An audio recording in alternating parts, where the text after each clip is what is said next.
নাগৰিকত্ব প্ৰমাণ কৰাৰ বাবে প্ৰয়োজন নাই।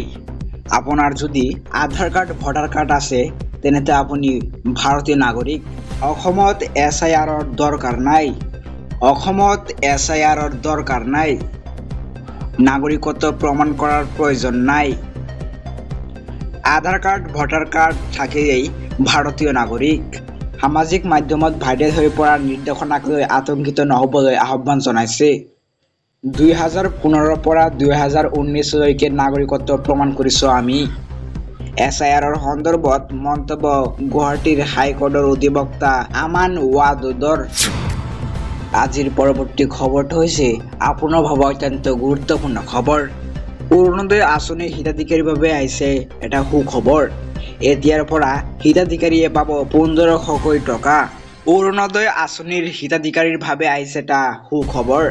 এতিয়াৰে পৰা হিতাধিকাৰীয়ে পাব 1500 টকা। অৰুণোদয় আঁচনিৰ হিতাধিকাৰীৰ বাবে মুখ্যমন্ত্ৰী ডক্টৰ হিমন্ত বিশ্ব শৰ্মাৰ ডাঙৰ ঘোষণা।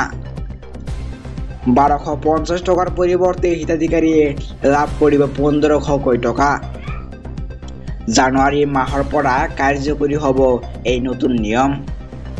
জানুৱাৰী মাহৰ পৰা অৰুণোদয় আঁচনিৰ হিতাধিকাৰীয়ে 1250 টকাৰ পৰিৱৰ্তে লাভ কৰিব 1500 টকা। গেছ চিলিণ্ডাৰ ক্ৰয় কৰিবৰ বাবে 250 টকা লাভ কৰিব ৰাজসাহায্য। আজিৰ পৰৱৰ্তী খবৰ। জম্মু কাশ্মীৰৰ কৃষ্ণবৰত সংঘটিত হোৱা টাৱাৰ বিস্ফোৰণে সৃষ্টি কৰা ভয়ংকৰ দুৰ্যোগৰ আতংকৰ এতিয়াও মাৰ যোৱা নাই। এই পৰ্যন্ত এই ভয়াৱহ প্ৰকৃতিৰ দুৰ্যোগত 65 গৰাকী লোকৰ মৃত্যুৰ তথ্য প্ৰশাসনে নিশ্চিত কৰিছে।